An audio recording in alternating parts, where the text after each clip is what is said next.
Ah, Paris, la capitale de la France. Une ville pleine de romantisme, de bons restaurants étoilés, de petites rues charmantes, des monuments historiques partout, mais pas que. 600 km d'embouteillage. Si tu ne le sais pas encore, j'habite à Paris, officiellement depuis 2015-2016, quand j'habitais dans mon tout premier studio étudiant, donc je payais 600 € pour à peu près 16 mètres carrés. Et avant, j'habitais déjà pas très loin parce que j'habitais à Saint-Mandé, qui est littéralement à quelques minutes du périph'. Vraiment, on passe le périph' et hop, c'est bon. Du coup, je connais plutôt bien la ville. Sauf que quand tu te lances dans l'entrepreneuriat et que tu deviens littéralement ton propre boss, l'endroit où tu habites, ça peut changer. Les critères que tu trouvais autrefois hyper importants pour faire ton trajet matinal et aller jusqu'à ton bureau de salarié, ce ne sont pas du tout les mêmes que quand ton bureau, c'est littéralement chez toi, ou ailleurs, ou n'importe où en fait, surtout si tu as un business en ligne. Donc c'est parti pour te partager les pour et les contre, vivre à Paris quand on est indépendant ou indépendante, notamment dans le digital. Alors, je prends mes petites lunettes, qui sont d'ailleurs dégueu, et c'est parti, on commence avec les trucs cool. Si je regarde là, c'est parce qu'il y a mes notes sur mon ordinateur. Donc, les trucs cool. Le premier truc très cool, c'est que pour travailler, il y a plein de lieux super sympas pour prendre son ordinateur et boire son meilleur café, manger son meilleur petit brunch. Voilà, il y a des espaces même dédiés, des coworking, où tu sais qu'il y a un bon wifi. Parfois, tu payes à l'heure et tu as à manger à volonté, des petits snacks, etc. Et il y a vraiment du choix. Sur Paris, il y a plein de cafés, de coworking, d'espaces pour travailler. Moi personnellement, j'essaye d'en tester plusieurs et de trouver ceux qui sont le plus sympas et aussi qui ont le meilleur réseau, dans lesquels c'est plus agréable, où j'ai pas peur de me faire chourer mon ordinateur, aussi important. Et vraiment, il y a beaucoup de choix. Et d'ailleurs, j'ai aussi entendu qu'on pouvait travailler dans les restaurants, les halls des hôtels, ça peut être super cool aussi. Donc voilà, il y a vraiment plein de possibilités, à toi de tester. Deuxième élément très important, c'est Internet. À Paris, c'est quasiment sûr que tu vas avoir un bon débit, un bon réseau, je ne connais pas les termes techniques, mais bref, que Internet, ça va être confortable, que tu vas avoir un appartement potentiellement avec de la fibre. Moi, je suis très heureuse d'avoir la fibre chez moi, et puis voilà, même si j'avais pas la fibre, je pourrais avoir un bon réseau pour faire mes lives, pour faire des trucs en ligne, et sinon, je peux mettre ma 4G sur mon téléphone, bref. C'est pas la campagne perdue où t'es là avec ton téléphone à chercher le réseau. C'est vraiment confortable. Troisième point, ce qui est génial à Paris, c'est qu'il y a plein d'événements pour networker, pour rencontrer des gens, des soirées, des événements sur l'entrepreneuriat, etc. Donc tu peux vraiment trouver de tout, autant du gratuit que du payant. Il y a des cafés, les cafés freelance, je sais pas si tu connais, bon là en ce moment l'été c'est terminé, mais ça va peut-être reprendre à la rentrée. Il y a des événements de rencontres entre entrepreneurs, des soirées networking, et c'est vraiment parfait pour sociabiliser. Ça te permet d'étendre ton réseau, ce qui est hyper important, notamment quand on est au début, enfin pas qu'au début en fait tout le temps, mais voilà, je te conseille vraiment de te forcer, même si t'es une personne timide, mais va à la rencontre des gens. Tout le monde est dans la même mouise, on est tous plus ou moins pas forcément hyper à l'aise à l'idée d'aller parler aux gens, de rencontrer des gens, de pitcher notre projet, mais je t'invite vraiment à te faire un petit carnet de contacts pour vraiment avoir des gens avec qui échanger, à qui parler de tes problématiques, tes doutes, et potentiellement trouver aussi des clients et des clientes. Ou sinon, il y a tout ce qui est membership en ligne, et d'ailleurs je vais t'en reparler après.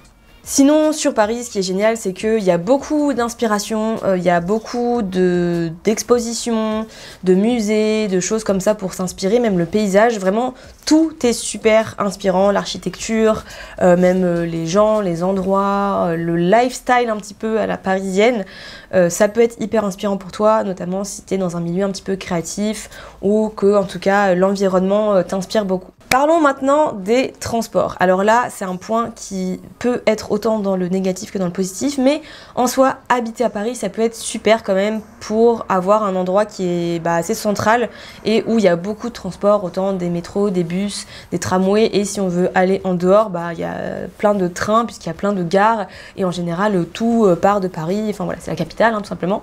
Et il y a aussi des aéroports évidemment, donc c'est super si on a besoin de voyager pour voir des clients un peu partout en France, ou si on a besoin ou envie plutôt de faire du digital nomadisme et voilà, de voyager un petit peu à droite à gauche et d'avoir un pied à terre à Paris.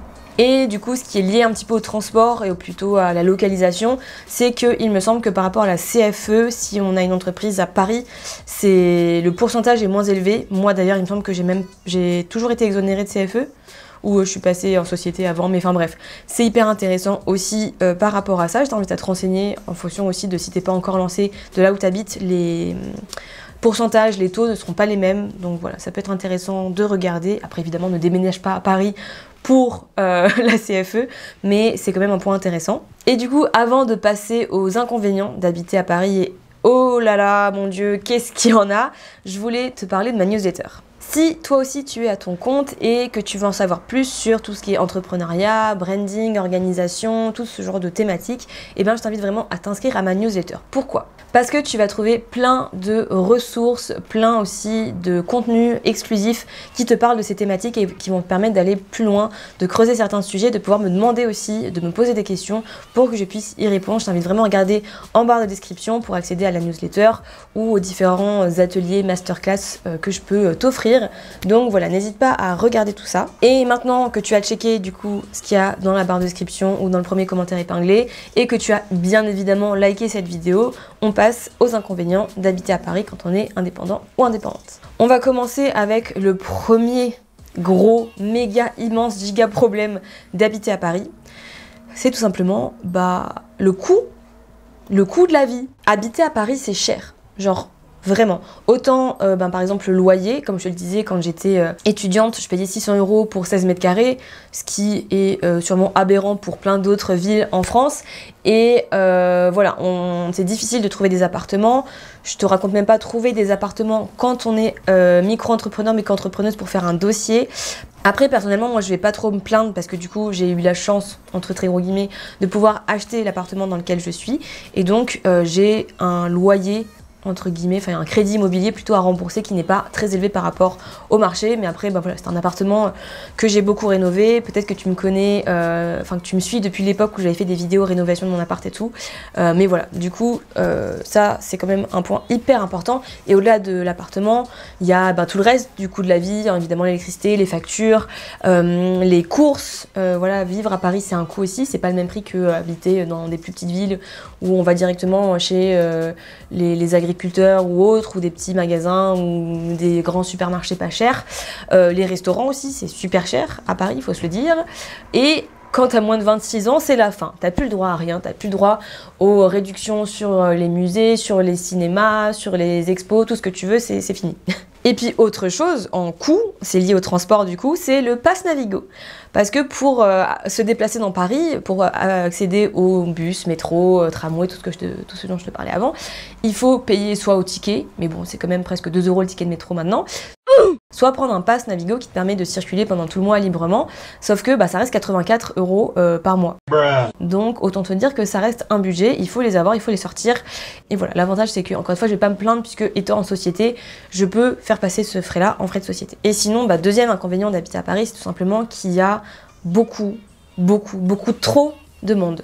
Le métro, pendant les heures de pointe, c'est un enfer sur terre. Les gens sont tout collés, ils te laissent pas sortir, ils veulent rentrer. Tout le monde est serré. L'été, si c'est pas un train, un métro climatisé, on transpire, on a chaud. L'espace vital n'existe pas. Voilà, c'est hyper inconfortable. Et l'hiver, c'est encore... Enfin, je sais pas si c'est pire, mais c'est encore autre chose puisque dehors, il fait froid. Et donc, t'as ton manteau, ta veste, ton écharpe, ton sac à dos. Et après, tu rentres dans le métro, t'as envie de te déshabiller parce qu'on crève de chaud dans le métro. Et du coup, bref, pour s'habiller, c'est super complexe. Et puis, t'as tout ce qui est faire les courses. C'est blindé à partir de 18 h parce que tout le monde rentre du boulot, il va faire ses courses avant de rentrer chez soi. Les terrasses, elles sont blindées l'été.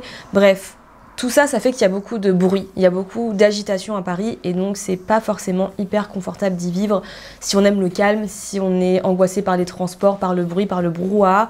C'est clairement pas la meilleure ville pour y vivre. Autre point lié à l'environnement, c'est le manque cruel de verdure. Alors oui, comme je disais avant, c'est super beau en termes d'architecture, voilà, visuellement, si on aime un petit peu le côté haussmannien, le côté luxe, ou le côté aussi un petit peu petit quartier sympa, etc., c'est très très cool.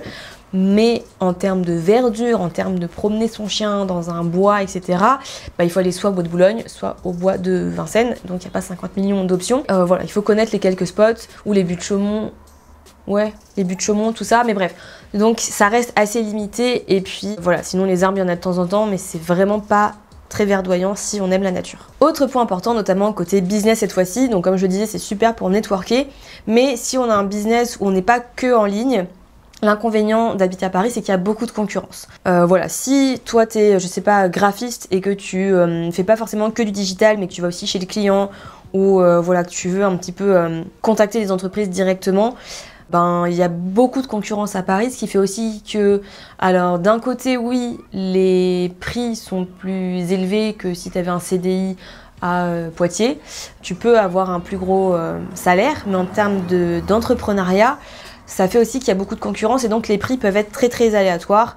Et donc il y a des gens qui font aussi baisser les prix du marché, il y a beaucoup de concurrence. Mais bon, ça l'avantage c'est que justement si tu t'inscris à la newsletter ou aux autres contenus que je te partage gratuitement, tu peux apprendre à te démarquer grâce au branding ou au personal branding aussi pour vraiment faire en sorte que ta personnalité ou en tout cas l'ADN, la personnalité de ton business permette de faire la différence, de se démarquer des autres pour que le client ou la cliente te choisisse toi. Donc bon, il y a des façons de faire, mais c'est vrai qu'il y a beaucoup plus de concurrence quand même sur place à Paris, parce qu'il y a plus de monde aussi logiquement. Et dernier point qui me permet de rebondir un peu sur ce que j'ai dit au début pour trouver des appartements, c'est si tu veux emménager ou déménager dans Paris, pour accepter ton dossier, pour que ton dossier soit validé, c'est super difficile. Alors pour l'instant j'ai pas eu à chercher, donc ça c'est très cool, j'ai toujours été dans cet appartement, mais apparemment c'est la galère puisque même quand tu es salarié parfois c'est la galère, sachant qu'en général ils veulent, les agents immobiliers, les propriétaires, des garanties,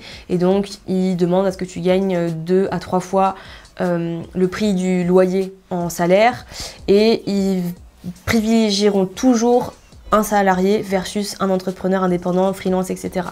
Donc c'est pour ça que je te conseillais potentiellement limite être plus étudiant si tu es encore jeune, et ou d'avoir des bons garants pour que ton dossier puisse passer, mais sinon c'est très compliqué. Et même en société, si moi je veux chercher à déménager demain, il me semble qu'il me demande de justifier de 3 ans.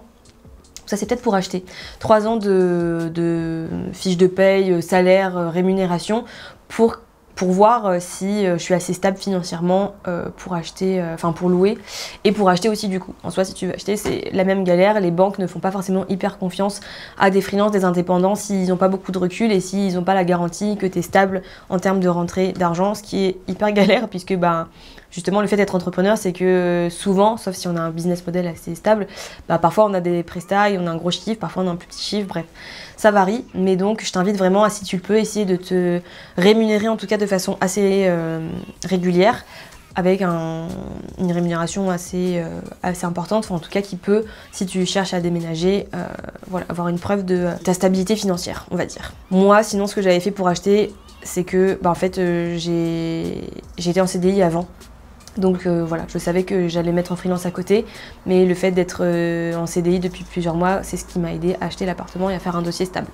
Donc voilà. J'espère vraiment que cette vidéo t'a plu, merci de l'avoir regardée jusqu'au bout. N'hésite pas à me dire en commentaire ce que t'en as pensé, si toi aussi tu vis à Paris ou si t'aimerais y vivre ou si tu es partie de Paris parce que t'en pouvais plus. Moi personnellement j'ai très envie d'aller vivre à Lyon, mais j'attends encore un petit peu parce que c'est pas le moment pour l'instant. Mais évidemment je te raconterai les aventures, les péripéties si je déménage et si je trouve un appart à Lyon et si mon statut me le permet. Mais en tout cas voilà, je voulais te partager un petit peu un comparatif, enfin pas un comparatif mais plutôt un aperçu de ma vie à Paris et des avantages, des inconvénients, comment ça se passe quand on est à son compte. Évidemment j'ai sûrement oublié plein de choses, donc voilà, n'hésite pas à me le dire en commentaire. Et puis sur ce, je te dis à très vite dans une prochaine vidéo. Il y a une autre vidéo qui va s'afficher juste en dessous où tu vas pouvoir voir d'autres aperçus de ma vie, des vlogs dans lesquels je te partage justement mon quotidien d'entrepreneur, entrepreneuse, et donc tu vas pouvoir voir mon organisation, ce genre de choses. Et puis n'oublie pas que chaque individu peut avoir un énorme impact sur le monde. Ah non, attends, j'allais oublier, le membership. Si tu veux justement t'entourer de personnes qui sont dans le même univers que toi, qui ont les mêmes valeurs, qui ont un objectif commun qui est d'avancer pour développer son business, d'avancer pour développer ses projets, bah, je vais lancer un membership à la rentrée. Du coup, si ça t'intéresse, pareil, tout sera en barre de description. Je vais faire un système de liste d'attente et de questionnaires. Donc si tu veux répondre aux questionnaires pour me partager ton avis, qu'est-ce que toi t'aimerais avoir au sein d'une communauté, sachant que je le précise parce que j'ai eu la question, mais oui, ça serait une communauté payante avec plein d'avantages, des lives, des possibilités de se rencontrer, des ressources aussi que je vais mettre à disposition. Bref, plein de choses, je t'en dis pas plus, je te laisse regarder en barre de description. Et bah, du coup, là je te dis, n'oublie pas que chaque individu, toi, moi, n'importe qui, peut avoir un énorme impact sur le monde. Donc, développe ton business, peu importe que tu sois à Paris ou ailleurs, et fais du mieux que tu peux. Salut!